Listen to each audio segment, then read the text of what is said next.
শীতের বেগুন পোড়া ভর্তা পছন্দ করে না এমন মানুষ বোধহয় কমই আছে। তার উপরে তাতে যদি পড়ে ডিম, তাহলে স্বাদ তো দ্বিগুণ বেড়ে যাবে। আমি নিতু হেসেলে আপনাদের স্বাগত। আজকে আমি ডিম দিয়ে বেগুন পোড়া ভর্তা শেয়ার করে নেব আপনাদের সাথে। ভিডিওর প্রথমেই চ্যানেলটাকে সাবস্ক্রাইব করে নেওয়ার অনুরোধ রইল। ভালো লাগলে লাইক, কমেন্ট, শেয়ার করে দেবেন। প্রথমেই আমাদের একটা বড় সড়ো সাইজের কচি দেখে ফ্রেশ বেগুন ধুয়ে পরিষ্কার করে নিতে হবে। বেগুনের গাটা ছুরি দিয়ে চিপ দিয়ে নেব, নিয়ে দেখে নেব ভেতরটা পোকা আছে কিনা।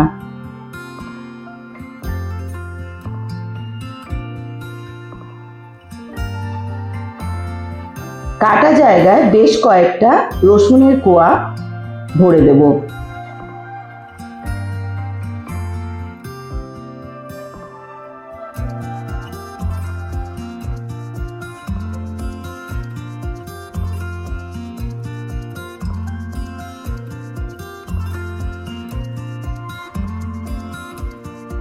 বেগুনটাকে হাতে একটু সর্ষের তেল নিয়ে গায়ে মাখিয়ে নিতে হবে। তাতে করে পোড়ানোর পর সহজেই খোসাটা ছাড়িয়ে নেওয়া যাবে।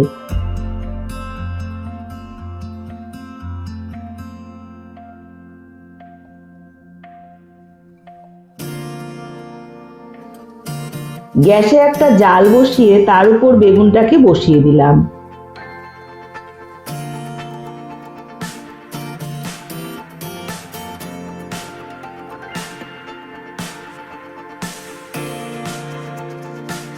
একটা টমেটো, দুটো কাঁচা লঙ্কা,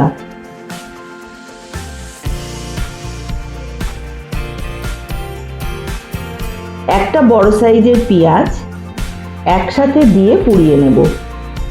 উল্টে পাল্টে ভালো করে পুড়িয়ে নিয়ে নামিয়ে নেব।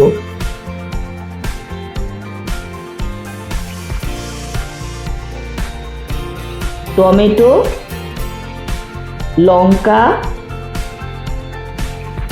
পেঁয়াজ, বেগুন সবই নামিয়ে নিলাম।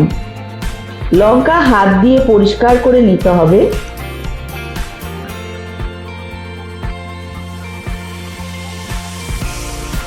টমেটোর খোসাটা ছাড়িয়ে নিলাম।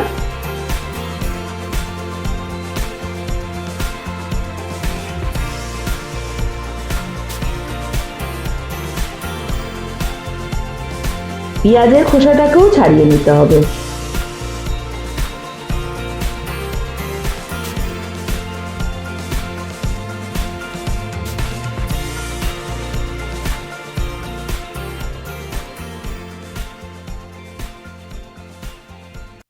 তারপর বেগুনটাকে ভালো করে ছাড়িয়ে নিতে হবে।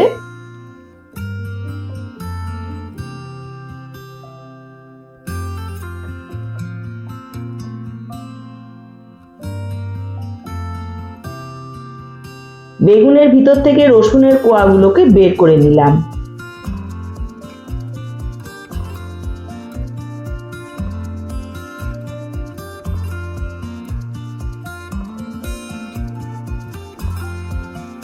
রসুনের খোসা ছাড়িয়ে নিলাম।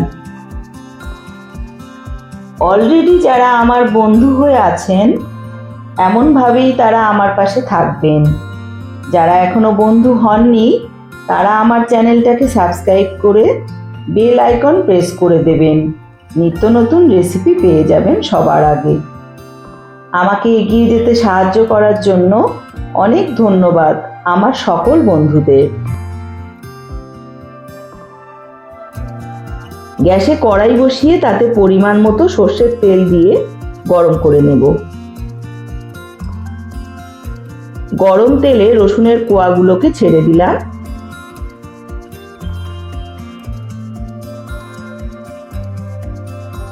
একটা ডিম ভেঙে দিয়ে দিলাম। ভালো করে ভেজে নিতে হবে।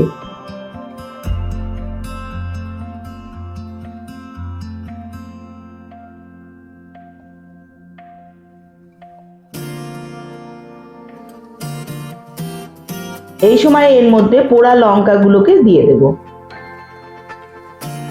পোড়ানো পেঁয়াজ ছাড়িয়ে দিয়ে ভাজা ডিমের মধ্যে দিয়ে দিলাম। পোড়া টমেটোটাকে দিয়ে ভালো করে সবকিছু ভাজা ভাজা করে নিতে হবে।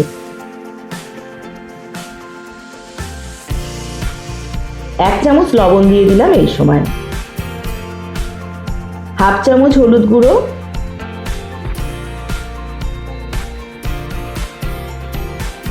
আর হাফ চামচ গোটা জিরে দিয়ে একসাথে ভেজে নেব।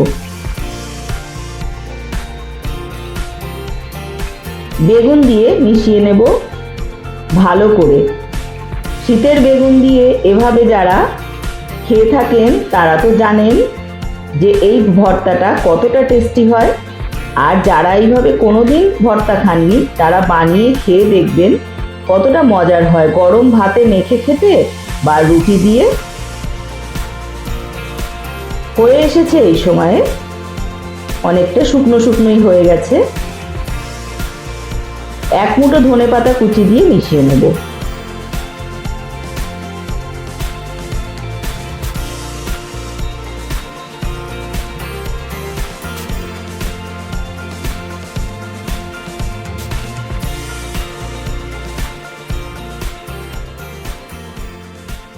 এক টুকরো লেবুর রস দিয়ে নাড়িয়ে চাড়িয়ে ভালো করে মিশিয়ে নিলাম।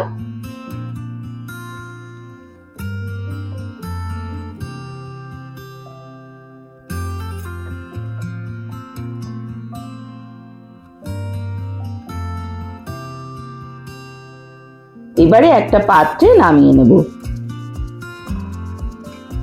গরম গরম দারুণ লাগবে।